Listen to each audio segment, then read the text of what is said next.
ಉತ್ತರ ಕರ್ನಾಟಕ ರೆಸಿಪಿ ನೋಡ್ತಾ ಇರುವ ಎಲ್ಲ ವೀಕ್ಷಕರಿಗೂ ನಮಸ್ಕಾರಗಳು. ನಾನಿವತ್ತು ಬೆಳಗಿನ ನಾಷ್ಟಕ್ಕೆ ಒಂದು ರೆಸಿಪಿ ಮಾಡ್ತಾಯಿದ್ದೀನಿ. ಯಾವ ಥರ ಮಾಡೋದು ಅಂತ ನೋಡ್ಕೊಂಬರೋಣ ಬನ್ನಿ. ನಾನಿಲ್ಲಿ 3-4 ಆಲೂಗಡ್ಡೆ ಬೇಯಿಸಿಟ್ಕೊಂಡಿದ್ದೀನಿ. ಇವುಗಳನ್ನೀಗ ಚೆನ್ನಾಗಿ ಸ್ಮ್ಯಾಶ್ ಮಾಡಿ, ಬಿಸಿ ಇರುವಾಗಲೇ ಸ್ಮ್ಯಾಶ್ ಮಾಡಿದ್ರೆ ಚೆನ್ನಾಗಿ ಸ್ಮ್ಯಾಶ್ ಆಗುತ್ತವೆ.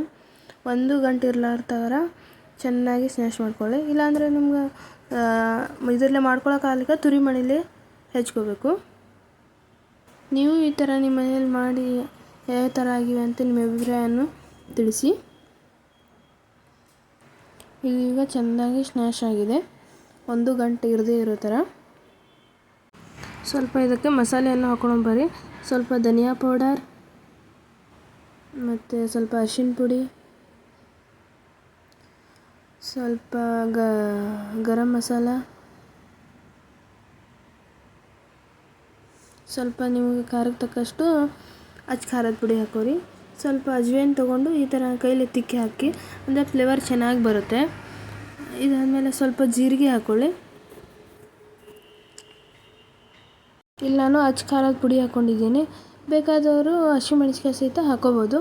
ಇಲ್ಲಿ ನಾನು ಸಣ್ಣದಾಗಿ ಕರಿಬೇವು ಕಟ್ ಮಾಡಿ ಇಟ್ಕೊಂಡಿದ್ದೀನಿ.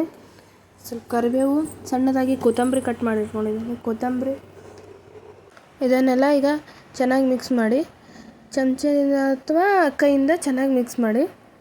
ನೋಡಿದ್ದು ಇವಾಗ ಈ ಥರ ಆಗಿದೆ. ನಾನು ಉಪ್ಪು ಇವಾಗ ಹಾಕ್ಕೋತಾ ಇದ್ದೇನೆ. ನೀವು ಮೊದಲೇ ಕಲಿಸ್ತಾ ಇರ್ತಿರಲ್ಲ ಅವಾಗೇ ಹಾಕ್ಕೊಳ್ಳಿ. ಉಪ್ಪು ಹಾಕ್ಬಿಟ್ಟು ಈ ಥರ ಇನ್ನೊಂದು ಸಲ ಚೆನ್ನಾಗಿ ಕಲಿಸ್ತಾ ಇದ್ದೀನಿ ನಾನು. ನೀವು ಮೊದಲೇ ಹಾಕ್ಕೊಳ್ಳಿ ಉಪ್ಪು. ಆ್ಯಕ್ಚುಲಿ ಉಪ್ಪು ಮೊದಲೇ ಹಾಕೋಬೇಕಿತ್ತು, ನೆನಪಾರಿದೆ, ಅದಕ್ಕೆ ಈಗ ಹಾಕ್ಕೊಂಡೆ. ನೋಡಿ ಇವಾಗ ಹೂರಣ ಈ ಥರ ರೆಡಿಯಾಗಿದೆ. ಈಗ ಸಣ್ಣ ಸಣ್ಣದಾಗಿ ಉಂಡೆ ಕಟ್ಟಿಟ್ಕೊಂಡಿದ್ದೀನಿ ನನಗೆ. ಇವಾಗ ನೀವು ಚಪಾತಿಗೆ ಯಾವ ಥರ ಹಿಟ್ಟು ಕಲಸಿಟ್ಟಿರ್ತೀರೋ ಅದೇ ಥರ ನಾನು ಚಪಾತಿ ಹಿಟ್ಟು ಕಲಸಿಟ್ಟಿದ್ದೀನಿ. ಮೈದಾ ಹಿಟ್ಟಿನೂ ಮಾಡ್ಬೋದು, ಆರೋಗ್ಯಕ್ಕೆ ಒಳ್ಳೆಯದಲ್ಲ ಅಂತ ನಾನು ಗೋಧಿ ಹಿಟ್ಟನ್ನೇ ಮಾಡ್ತಾಯಿದ್ದೀನಿ. ಇದನ್ನು ಈಗ ಹೂರಣ ಯಾವ ಥರ ತುಂಬ್ತೀವಲ್ಲ ಅದೇ ಥರ ತುಂಬಿ ಮಾಡಬೇಕು. ನಾನಿಲ್ಲಿ ಹಿಟ್ಟು ಹಚ್ಚಿ ಮಾಡ್ತಾಯಿದ್ದೀನಿ. ನೀವು ಬೇಕಿದ್ದರೆ ಎಣ್ಣೆ ಹಚ್ಚಿ ಮಾಡ್ಬೋದು. ಪರೋಟ ಅಂದರೆ ಸ್ವಲ್ಪ ದಪ್ಪನೇ ಇರ್ತಾವಲ್ಲ, ನಾನು ದಪ್ಪನೇ ಮಾಡ್ಕೊತಾ ಇದ್ದೀನಿ. ಮನೆಯಲ್ಲಿ ಸ್ವಲ್ಪ 1-2 ಆಲೂಗಡ್ಡೆ ಇದ್ವಂದ್ರೆ ಈಸಿಯಾಗಿ ನೀವು ಬೇಗನೆ ಮಾಡ್ಕೋಬೋದು ಆಲೂ ಪರೋಟ. ಈಗ ಹಂಚಿಟ್ಟಿದ್ದೀನಿ ಕಾಯ್ದಿದೆ. ಲೋ ಫ್ಲೇಮಲ್ಲಿಟ್ಟು ಬೇಯಿಸ್ಕೋಬೇಕು, ಯಾಕಂದರೆ ಚೆನ್ನಾಗಿ ಬನೀತದೆ.